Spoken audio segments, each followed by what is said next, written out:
Bismillahirrahmanirrahim. Assalamualaikum warahmatullahi wabarakatuh.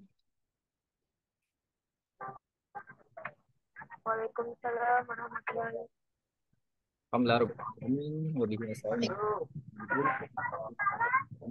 Mursalin Sayyidina wa Maulana Muhammadin wa ala alihi wa sahbihi ajma'in amma ba'du. Baik, teman-teman yang hadir pada kesempatan kali ini, saya ucapkan terima kasih. Pada pertemuan kali ini kita akan belajar bersama terkait dengan lembaga pembiayaan, sebuah perbandingan antara yang konvensional dan yang syariah.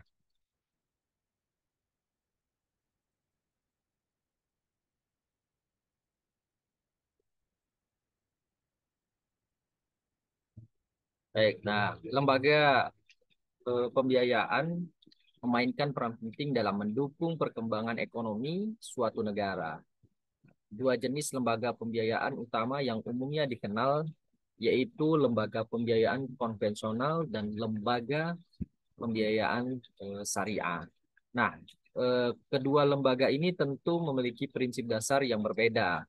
Jadi kalau yang konvensional ya tidak menggunakan yang syariah, sementara yang syariah ya menggunakan prinsip-prinsip yang syariah.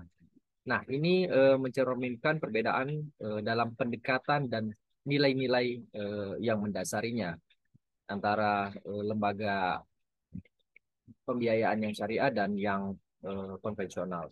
Nah, ini lembaga pembiayaan yang pertama yang syariah, yang kedua konvensional atau sebaliknya seperti itu. Oke, nah jadi pertama lembaga pembiayaan konvensional. Lembaga ini yang konvensional ini yaitu lembaga keuangan yang beroperasi berdasarkan prinsip-prinsip ekonomi konvensional. Nah, lembaga ini menawarkan produk-produk seperti pinjaman, kredit, dan investasi dengan menerapkan sistem bunga dan keuntungannya sebagai bagian integral dari transaksi mereka. Nah, lembaga pembiayaan konvensional umumnya beroperasi dalam kerangka hukum sekuler dan mengikuti regulasi keuangan yang telah ditetapkan oleh pemerintah setempat.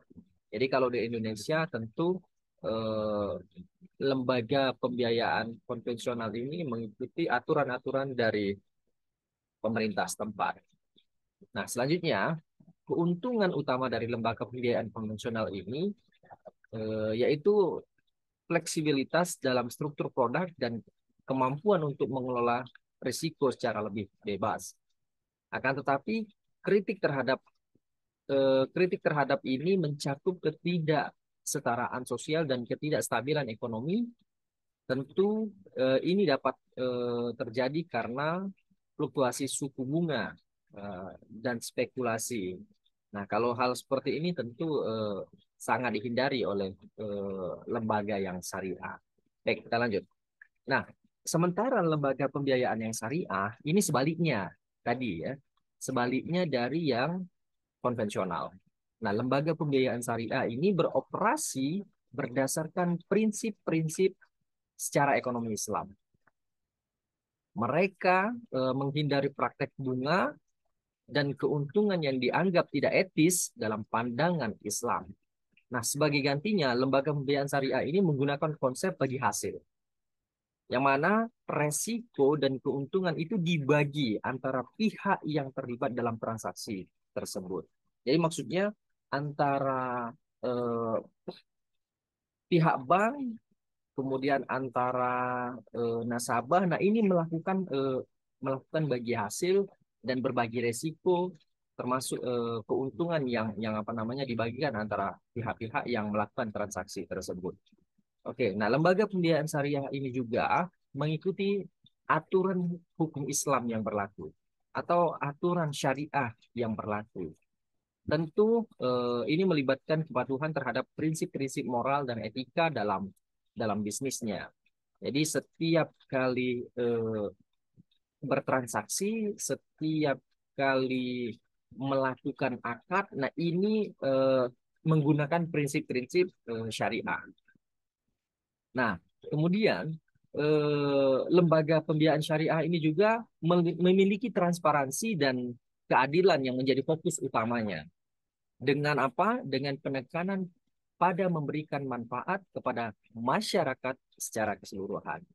Oke, kita lanjut.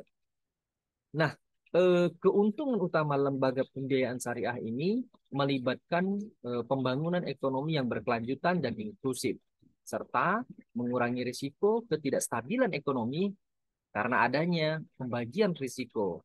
Akan tetapi, kritik mungkin mencakup tantangan dalam mengembangkan produk yang sesuai dengan prinsip syariah dan regulasi yang berbeda.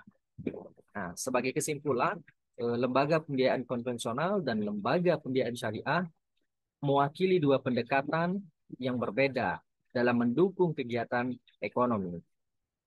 Pemilihan antara keduanya tentu seringkali tergantung pada nilai-nilai prinsip dan kebutuhan masyarakat yang dilayani oleh lembaga tersebut. Baik, cukup sekian presentasinya, singkat, padat. Terima kasih. Assalamualaikum warahmatullahi wabarakatuh.